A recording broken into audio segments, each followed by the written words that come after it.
नमस्कार विद्यार्थी मित्रांनो, मागच्या व्हिडिओमध्ये मी तुम्हाला 2.3 मधलं एक उदाहरण कंप्लीटिंग स्क्वेअर मेथडचं सोडवून दाखवलं होतं. आता मी हे दुसरं उदाहरण घेतलंय जे फोर्थ वालं आहे, त्याच्यापेक्षा वेगळं आहे थोडं, आणि ते कसं सोडवायचं आहे ते मी इथे दाखवते. या उदाहरणामध्ये 9 square minus 12y plus 2 equal to 0 म्हणजे y स्क्वेअरचा इथे कोइफिशियंट आहे. मागच्या उदाहरणामध्ये कोइफिशियंट नव्हता, इथे कोइफिशियंट नाही. म्हणून मी काय केलं तर इथला कोइफिशियंट आपल्याला नको आहे, त्यासाठी डिवाइडिंग बोथ साइड्स बाय 9.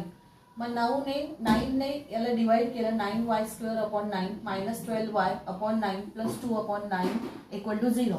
9 1 जा 9. इथे 3 ने मी डिवाइड केलं. 3 3 जा 9, 3 4 जा 12, 2 upon 9 equal to 0.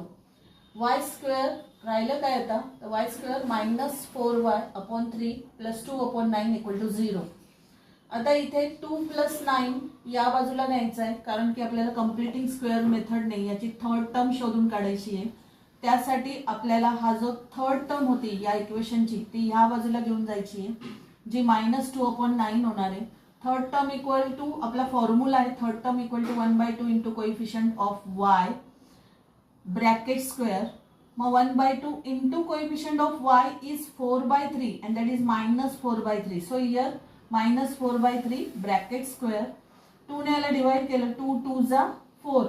So 2/3 minus 2/3 bracket square that is 4/9 आणि मायनस इथे काय होणार प्लस, कारण स्क्वेअर आहे. सो 4/9. मग ऍडिंग 4/9 ऑन बोथ साइड्स जे इक्वेशन आहे आपलं, त्या इक्वेशन मध्ये या इक्वेशन मध्ये मी ऍड केले 4/9. मग y square minus 4/3y plus 4/9 minus 2/9 plus 4/9 दोन्ही बाजूला मी 4/9 ऍड केले. तर हा मला कंप्लीटिंग स्क्वेअर मिळाला, कंप्लीट स्क्वेअर मिळाला. मग मी तो कसा लिहिणार तर y स्क्वेअरचा square root y, middle sign minus आणि याचा स्क्वेअर रूट म्हणजे 4चा स्क्वेअर रूट येतो 2 आणि 9चा 3 येतो. या पद्धतीने याचा स्क्वेअर केला इक्वल टू, इथे डिनॉमिनेटर सेम आहे म्हणून न्यूमरेटरची प्लस मायनस होणार. -2 plus 4 upon 9 y minus 2/3 bracket square equal to -2 plus 4 is 2/9.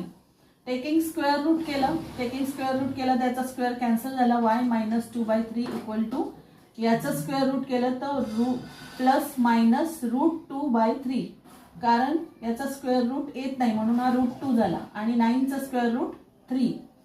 तर आपल्याला हा -2/3 मी ह्या बाजूला घेऊन गेली तर तो प्लस झाला. y equal to 2/3 plus minus √2 upon 3. Denominator is